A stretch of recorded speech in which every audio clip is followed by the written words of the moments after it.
Okay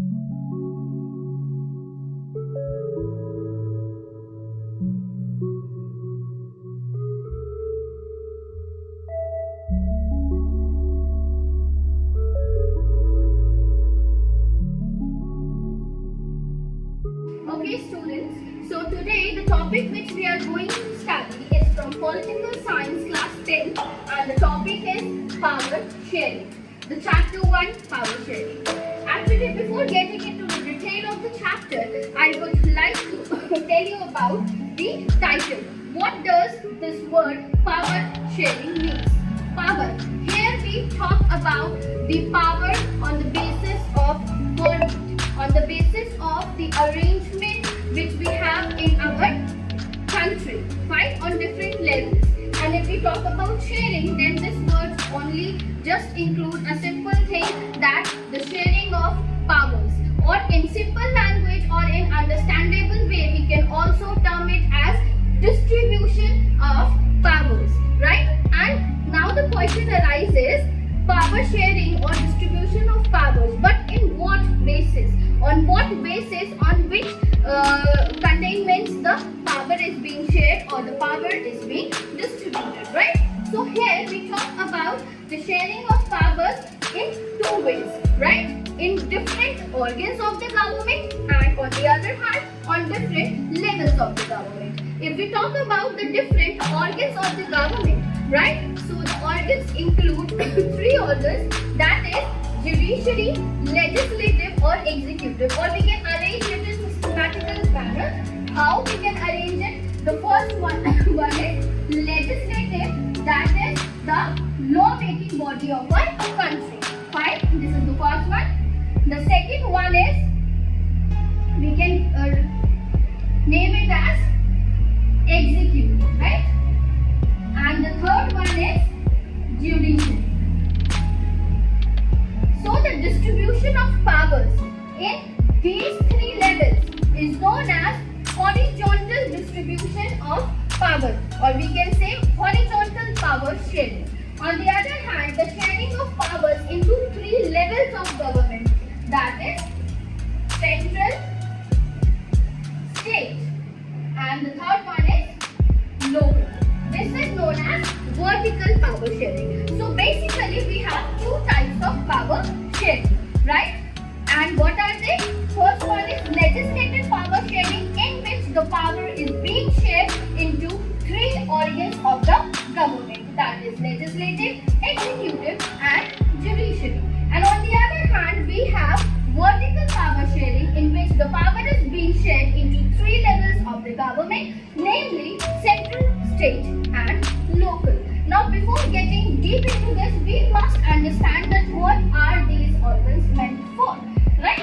So first organ, that is legislative, as I explained and mentioned above also, it is the law-making body of our country, right? We have a constitution, we have certain laws which we follow in our country, through which the systematic running of our country goes on, and that particular work is in the hand of one institutional body, that is legislative. On the other hand, we have executive. And what is executive? See, on the first step, the laws are being made by the first body, that is legislative. So, on the other hand, the second step is executive. The work of the executive is to execute the laws which are made on the first step, that is, which are made by the legislative. Right? Now, third step is judiciary. See, our work is done over here. We have made the laws, right? Now, the execution and implementation has also been done. Now, there are certain people who might be breaking the laws, right?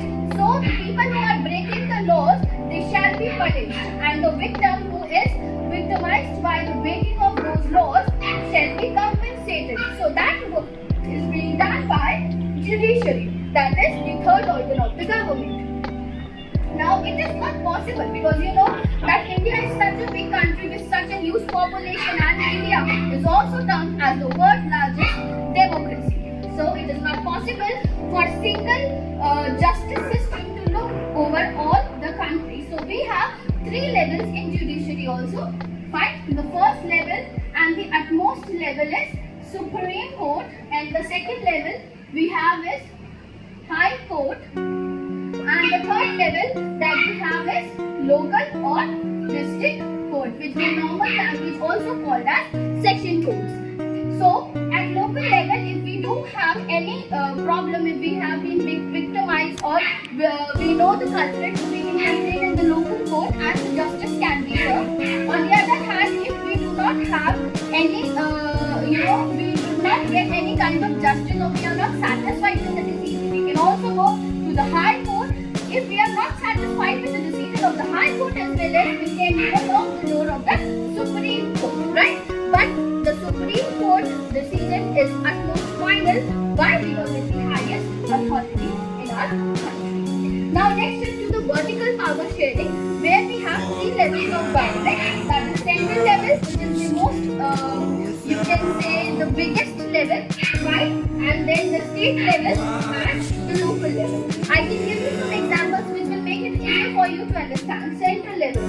PM Narendra Modi, our Prime Minister, the Council of Ministers, the Lok Sabha, Rajya Sabha, always included in the central level. State level, we have Chief Ministers, and the local level, we have the MPs and MPs and the mayors, which look after the proper work.